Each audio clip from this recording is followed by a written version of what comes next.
Okay.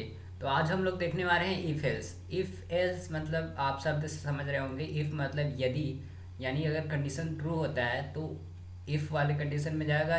Else मतलब अन्यथा, यदि ऐसा हुआ तो ठीक, अन्यथा ऐसा। तो हम यहाँ पे इसका सिंटेक्स इस प्रकार से होता है। इफ यहाँ पे कंडीशन लिखेंगे कि अगर कंडीशन ट्रू हो जाता है, अगर फुलफिल होता है, यानी अगर उसका रिटर्न वन आता है तो हमें इस करली ब्रेसेस के बीच में लेके जाएगा, आइदर एल्स में जाएगा।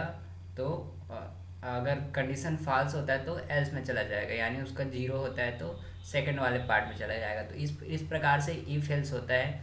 यहाँ पे एक चीज़ और रहता है, जैसे यहाँ पे करली ब्रेसेस लगाए हैं तो अगर हम एक लाइन लिखते हैं, एक स्टेटमेंट लिख रहे हैं, तो हम बिना करली ब्रेसेस के भी हम लोग इसको लिख सकते हैं। वैसे इसको शॉर्ट हैंड भी रहता है, वो सब चीज़ भी हम लोग देखेंगे। तो चलिए चलते हैं स्क्रीन पर, प्रैक्टिकली देखते हैं। ये देखिए हमारा ओपन हो गया है। अब यहाँ से फाइल में जाकर न्यू क्रिएट कर लेते हैं। और ये देखिए ये कल का दिखा रहा है, इसको हमने सेव नहीं किया था, इसको हटा देते हैं। एक न्यू क्रिएट करते हैं और इसका F2 दबा करके हम लोग इसको सेव कर लेते हैं इस नाम से, इफ एल्स। इफ एल्स का प्रोग्राम लिखे हैं इसलिए if else dot C. Okay, ये हमारा सेव हो गया इफ एल्स डॉट सी नाम से। अब यहाँ पे हम लोग बेसिक सिंटैक्स लिख लेते हैं। Hash include stdio dot h और hash include onio dot h. यहाँ पे हम लोग अपना मेन फंक्शन स्टार्ट कर लेते हैं वॉइड मेन के जरिए, और यहाँ पे हम इसका करली ब्रेसेस लिख लेते हैं। सबसे पहले CLR SCR करके क्लियर स्क्रीन कर लेते हैं और लास्ट में गेट CS दे देते हैं ताकि हमारा स्क्रीन 80 तक होल्ड करके रखे। तो यहाँ पे कंडीशन इफ एल्स लगाने से पहले, हाँ चलो डायरेक्ट लगा सकते हैं इफ एल्स। यहाँ पे हम लोग क्लियर स्क्रीन करने के बाद यहाँ पे हम लोग कंडीशन लगाते हैं इफ़। ये देखिए ये एक कीवर्ड है इफ़, तो ये हमारा वाइट कलर का हो गया। जो भी वाइट कलर का होता है वो एक कीवर्ड होता है, उसको हम लोग एज अ आइडेंटिफायर यूज़ नहीं कर सकते। तो यहाँ पे इफ़, यहाँ पे कंडीशन लगाएंगे और इसके करली ब्रेसेस के अंदर में जो भी अगर ट्रू कंडीशन होता है तो यहाँ पे आएगा। जैसे कि यहाँ पे ट्रू का क्या होता है, वन होता है, मैंने जैसे बताया था। अब यहाँ पे इसको प्रिंट करते हैं, प्रिंट एफ।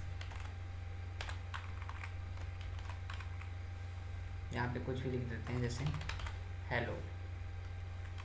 तो यहाँ पे ये देखिए यहाँ पे हमने ट्रू कंडीशन यानी वन लिखा है, तो यहाँ जो प्रिंट एफ हेलो है वो प्रिंट होगा। तो हम इसको कंपाइल कर लेते हैं। ये देखिए एक वार्निंग दे रहा है। क्या वार्निंग है? Condition is always true. तो हम वही कर रहे हैं, ऑलवेज ट्रू ही रखें। तो हम लोग इसलिए यहाँ पे रन कर लेते हैं कंट्रोल F9 से। अब क्या एरर बता रहा है भाई? अच्छा, प्रिंट एफ में टी लिखना भूल गए हैं हम। यहाँ पे हम टी लिख देते हैं। प्रिंट F9 करें, एक वार्निंग है, कंडीशन ऑलवेज ट्रू, कोई दिक्कत नहीं। हम रन करते हैं। ये देखिए हेलो प्रिंट कर दिया ऊपर में। तो इस प्रकार से हमें हमेशा यहाँ पे देखिए वन लिख दिया तो ये कंडीशन हमेशा ट्रू रहेगा। इसी के लिए वार्निंग दे रहा है कि आपका कंडीशन हमेशा ट्रू रहेगा। तो हम नेक्स्ट एक्सपेरिमेंट करते हैं। यहाँ पे कुछ कंडीशन लगाते हैं, जैसे कि 3 इज़ ग्रेटर देन 2। देखिए यहाँ पे मैंने बोल दिया कि सॉरी 2 इज़ ग्रेटर देन 3। तो यहाँ पे 2 बड़ा है 3 से, तो ये तो फॉल्स है, गलत है। तो ये हमें रिज़ल्ट देना चाहिए, क्या चीज़ कि यहाँ पे मतलब प्रिंट हेलो प्रिंट नहीं करना चाहिए। ये देखिए कुछ प्रिंट नहीं किया क्योंकि ये कंडीशन फॉल्स है। तो जो फॉल्स कंडीशन रहता है उसको हम प्रिंट करने के लिए यहाँ पे लिखते हैं एल्स। बिल्कुल करली ब्रेस से चिपका के लिखा हूँ एल्स। इसको आप चाहे तो नीचे में भी एल्स लिख सकते हैं, कैसा लिख सकते हैं, करली ब्रेसेस को भी नीचे कर सकते हैं, आपकी जैसी सुविधा है लिखने में। अब यहाँ पे हम इसको प्रिंट एफ करते हैं। यहाँ पे लिख देते हैं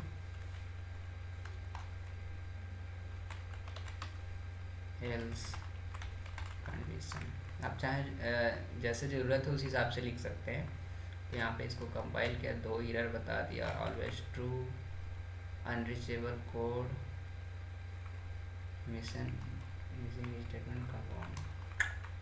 ओके, यहाँ पे हमने टर्मिनेट नहीं किया है, बाकी तो वो ऑलवेज ट्रू रहेगा, इसलिए हमने कांस्टेंट पास किया है तो इसलिए वो वार्निंग दे रहा है।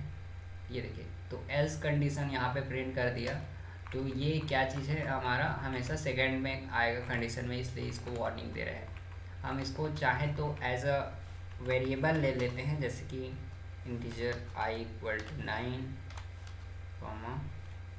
j equal to 10। ठीक है, यहाँ पे कुछ हार्ड कोडेड क्यों बोल रहा हूँ मैं, तो यहाँ पे बाय डिफ़ॉल्ट हमने वेरिएबल का वैल्यू सेट कर दिया है JNI।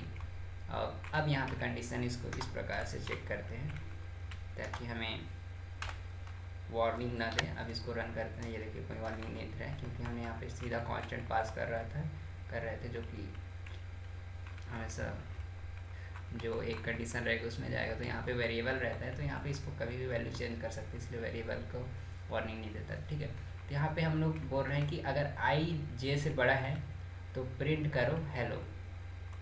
तो अगर i जब भी बड़ा रहेगा तो हेलो प्रिंट करेगा, अगर j बड़ा रहेगा तो नेक्स्ट वाले में आ जाएगा।